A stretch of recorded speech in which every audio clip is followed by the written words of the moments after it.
அனைவருக்கும் வணக்கம். இன்னைக்கு பாட்காஸ்ட்ல கருங்காலி மாலை பத்தி தான் பார்க்க போறோம். முதல்ல ஒரு ஆன்மீகவாதியோட பார்வையில இருந்து கருங்காலி மாலைனா என்ன, அதோட பலன்கள் என்ன அப்படிங்கிறத பார்க்க போறோம். அதுக்கப்புறமா ஒரு நார்மல் மனுஷனோட பார்வையில கருங்காலி மாலைனா என்ன, அது எப்படி தயாரிக்கப்படுது அப்படிங்கிற விளக்கத்தை பார்க்க போறோம். அதுக்கப்புறமா கருங்காலி மாலை இப்போ எப்படி இவ்வளோ ட்ரெண்டிங் ஆச்சு, இப்போ அதோட வியாபாரம் எப்படி இருக்கு அப்படிங்கிறத பார்க்க போறோம். சரி, வாங்க ஒன்று ஒன்றா பார்க்கலாம். ஒரு ஆன்மீகவாதியோட பார்வையில இருந்து பார்த்தீங்கன்னா, கருங்காலி அப்படிங்கிறது ஒரு மரம். அந்த மரத்தோட கட்டைக்கு நிறைய பாசிட்டிவ் எனர்ஜி இருக்கு. ஸோ அதனால நீங்க அந்த கட்டையை வச்சு ஒரு சூலமோ இல்லை ஒரு வேலோ இல்லை ஒரு சின்ன சாமி சிலையோ செஞ்சு அதை உங்க கூட வச்சுக்கிட்டீங்க அப்படின்னா உங்களுக்கும் அந்த பாசிட்டிவ் எனர்ஜி கிடைக்கும். ஆனால் அந்த மாதிரி பொருட்களை நம்ம எந்நேரமும் கூடவே வச்சிருக்க முடியாது. ஸோ அதனால அந்த கருங்காலி மரத்தோட கட்டையில இருந்து சின்ன சின்ன மணிகளை செஞ்சு அதை நூலாலேயோ இல்லை செம்பு பித்தளை மாதிரி உலோகங்களோட கம்பிகளாலேயோ கோர்த்து மாலையாவோ இல்லை பிரேஸ்லெட்டாவோ நீங்கள் அணிஞ்சிக்கலாம். உங்களுக்கு ரொம்ப வசதி இருந்ததுன்னா தங்க கம்பியில கூட அந்த கருங்காலி மணிகளை கோர்த்து அணிஞ்சிக்கலாம். அப்படி செஞ்சா உங்களுக்கு நிறைய நன்மைகள் நடக்கும்னு சொல்றாங்க. உதாரணத்துக்கு, வேலை இல்லாதவங்களுக்கு வேலை கிடைக்கும், அப்புறம் திருமணம் ஆகாதவங்களுக்கு திருமணம் நடக்கும், குழந்தை இல்லாதவங்களுக்கு குழந்தை பிறக்கும்னு சொல்றாங்க. அதுக்கப்புறம் உங்களுக்கு பில்லி சூனியம் மாந்திரீகம் அப்புறம் செய்வினை இந்த மாதிரி ஏதாச்சும் இருந்ததுன்னா அதெல்லாம் நீங்கிடும்னு சொல்றாங்க. அடுத்தது ஒரு முக்கியமான விஷயம், நீங்க ஒருவேளை கருங்காலி மாலை போட போறீங்க அப்படின்னா நீங்க டைரக்டா கடையில வாங்கி அப்படியே போடக்கூடாது. யாராச்சும் ஒரு மூத்த ஆன்மீகவாதி கிட்ட சொல்லி பூஜைகள் பண்ணி அதுக்கப்புறமா தான் கருங்காலி மாலையை போட்டுக்கணும். அடுத்தது, நீங்க அந்த மாலைக்கு அட்லீஸ்ட் 45 நாளைக்கு ஒரு முறை சரியான முறையில பூஜை பண்ணணும். அதுக்கப்புறம் நீங்க இந்த கருங்காலி மாலை போட்டுக்கிறீங்க அப்படின்னா நீங்க எந்த தப்பும் செய்யக்கூடாது, ரொம்ப ஒழுக்கமா இருக்கணும். குறிப்பா மது அருந்தக்கூடாது, அப்புறம் புகை பிடிக்க கூடாது, அப்புறம் உடல் உறவு கொள்ளக்கூடாது, அடுத்தது பொய் சொல்லக்கூடாது, அதே மாதிரி திருடக்கூடாது. நீங்க ஒருவேளை இதெல்லாம் பண்ணீங்க அப்படின்னா உங்களுக்கு அதுக்கான பலன் கிடைக்கும் அப்படின்னு சொல்றாங்க. சரி, அடுத்தது ஒரு நார்மலான மனுஷன் பார்வையில இருந்து கருங்காலினா என்ன அப்படிங்கிறத பார்ப்போம். கருங்காலி அப்படிங்கிறது கருவேல மரம் மாதிரி ஒரு சாதாரண மரம் தான். அது ஸ்ரீலங்கா, இந்தோனேஷியா அப்புறம் தென்னிந்தியாவை பூர்வீகமாக கொண்டது. அந்த கருங்காலி மரத்தோட பட்டை இருக்கு பார்த்தீங்களா, அதோட தோலை எல்லாம் உரிச்சிட்டு உள்ள இருக்கிற தண்டு பார்த்தீங்கன்னா டார்க் கருப்பு கலர்ல இருக்கும். மற்ற மரத்துக்கெல்லாம் ப்ரௌன் கலர்ல இல்லைன்னா சிகப்பு கலர்ல இருக்கும். ஆனால் கருங்காலி மரத்தோட உள்ள இருக்கிற பட்டை டார்க் கருப்பு கலர்ல இருக்கும். அந்த கட்டை பார்த்தீங்கன்னா மற்ற மரங்களை விட ரொம்ப ஸ்ட்ராங்கா இருக்கும். அப்புறம் வார்னிஷே இல்லாம அந்த கட்டையை சுரண்டியே நம்ம பாலிஷ் ஆக்கிடலாம். அப்படி ஒரு தன்மை கொண்டது. அடுத்தது, இந்த கருங்காலி மரத்தோட டென்சிட்டி அதிகமா இருக்கிறதுனால இதை நீங்க தண்ணியில போட்டீங்க அப்படின்னா மிதக்காது, தண்ணிக்கு உள்ள போயிடும். ஆனா மற்ற மரங்களோட கட்டைகள் எல்லாமே தண்ணியில மிதக்கும். ரெக்கார்ட்ஸ் படி பார்த்தீங்கன்னா 16ஆம் நூற்றாண்டுல இருந்து நம்ம மக்கள் கருங்காலி மரத்தை பயன்படுத்தியிருக்காங்க. முதல்ல இது ரொம்ப ஸ்ட்ராங்கா இருக்கிறதுனால ஃபர்னிச்சர் செய்யறதுக்கு பயன்படுத்தியிருக்காங்க. அதுக்கப்புறமா மியூசிக்கல் இன்ஸ்ட்ருமெண்ட்ஸ் செய்யறதுக்கு பயன்படுத்தியிருக்காங்க. அதுக்கடுத்தது கோவிலோட கலசங்களையும் இந்த கருங்காலி மரத்தை வச்சு செஞ்சிருக்காங்க.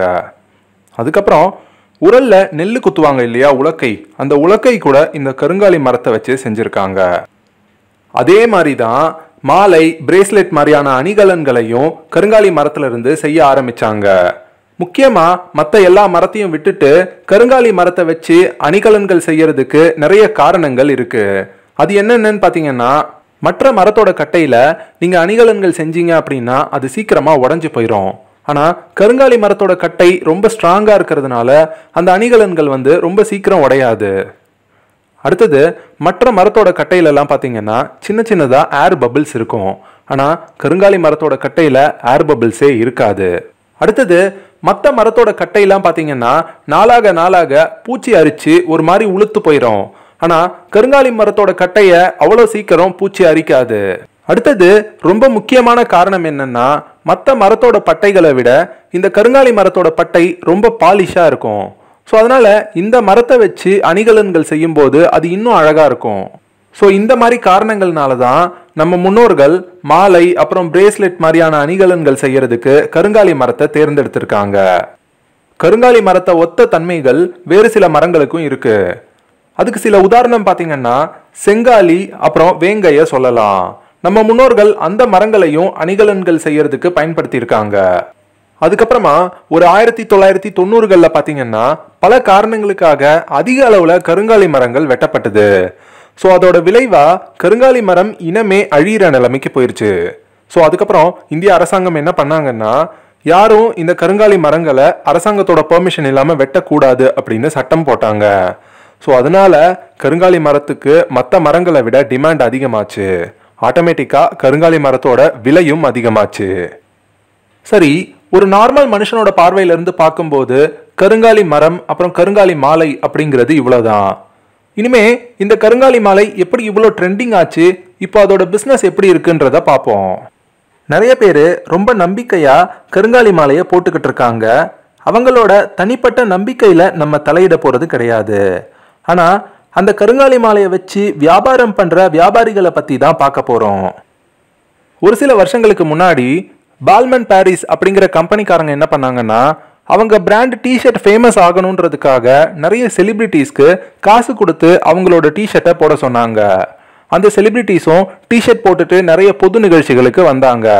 ஸோ அதனால அந்த டிஷர்ட் பிராண்ட் ரொம்ப ஃபேமஸ் ஆச்சு. அதே டெக்னிக்கை தான் இப்போ நம்ம ஊரில் இருக்கிற சின்ன சின்ன வியாபாரிகளும் கையில் எடுத்தாங்க. ஆனால் அதில் ஒரு சின்ன ட்விஸ்ட் என்னன்னா நம்ம விற்கிற பொருளை நடிகர்கள் போடணும்னா அதுக்கு ரொம்ப செலவாகும். ஸோ அதனால நடிகர்கள் போடுற பொருளை நம்ம விற்கலாம் அப்படின்னு நினைச்சாங்க. அப்படி அவங்க கையில் எடுத்த ஒரு பொருள் தான் இந்த கருங்காலி மாலை. உதாரணத்துக்கு பார்த்தீங்கன்னா சூப்பர் ஸ்டார் ரஜினிகாந்த், அப்புறம் நடிகர் தனுஷ், சிவகார்த்திகேயன், அப்புறம் இயக்குனர் லோகேஷ் கனகராஜ், இவங்க எல்லாருமே ஏதோ ஒரு சமயத்தில் அந்த கருங்காலி மாலையை போட்டுட்டு வெளியே வந்தாங்க.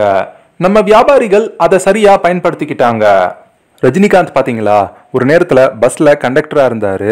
இப்போ 100 கோடிக்கு மேலே சம்பளம் வாங்குற ஒரு சூப்பர் ஸ்டாராக இருக்காரு. அதே மாதிரி தான் சிவகார்த்திகேயனும் ஒரு நேரத்தில் ஆங்கராக இருந்தார். இப்போ பல கோடி சம்பளம் வாங்குற பெரிய ஹீரோவாக இருக்காரு. அது எல்லாமே கருங்காலி மாலையோட மகிமை தான் அப்படின்னு கிளப்பி விட்டு அந்த கருங்காலி மாலையை ரொம்ப ஃபேமஸ் ஆக்கிட்டாங்க. இப்போ பார்த்தீங்கன்னா நிறைய மக்கள் விரும்பி கருங்காலி மாலையை வாங்கி போடுறாங்க. அதோட விலை 500 ரூபாயிலிருந்து 5000 ரூபாய் வரைக்கும் இருக்கு. இன்னும் ஹை கிளாஸ் பீப்புள் வாங்குற கருங்காலி மாலையெல்லாம் பார்த்தீங்கன்னா 50,000 வரைக்கும் இருக்குன்னு சொல்றாங்க. அதுக்கப்புறம் இப்போ பார்த்தீங்கன்னா கருங்காலி மாலையில் அதிக அளவில் டூப்ளிகேட்ஸும் வருது. சரி மக்களே, அவ்வளோதான் இந்த பாட்காஸ்ட். இது உங்களுக்கு பிடிச்சிருக்கும்னு நம்புகிறேன். இதே மாதிரி இன்னும் நிறைய பாட்காஸ்ட் கேட்கணும்னு நினச்சிங்கன்னா நம்ம சேனலுக்கு சப்ஸ்கிரைப் பண்ணுங்கள். மீண்டும் இன்னொரு பாட்காஸ்ட்டில் சந்திக்கலாம். நன்றி.